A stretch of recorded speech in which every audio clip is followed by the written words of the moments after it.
ఉంచుకోండి అనే ప్రతిదీ చెప్తున్నాం కదా మీకు అందరికీ. మీరందరూ పాటించాలి. దోమల్ని నివారించాలి.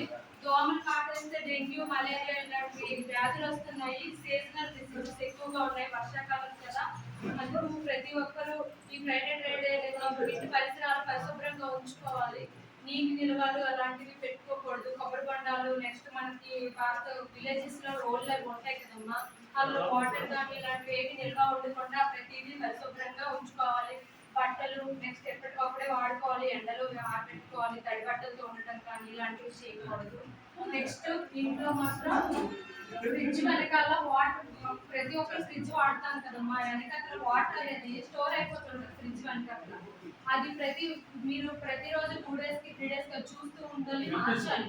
అందులో దోమలు అనేవి గుడ్లు పెట్టేసి మనకి అవి కాటేస్తే మలేరియా, డెంగ్యూ ఈ వ్యాధులు అనేవి వస్తాయి. కాబట్టి మీరు అవి కూడా చూసుకోవాలన్నమాట. మీకు ప్రతి శుక్రవారం మేము వస్తున్నాము, చెప్తున్నాము, అవేర్నెస్ కల్పిస్తున్నాము ప్రతి ఇంటింటికి.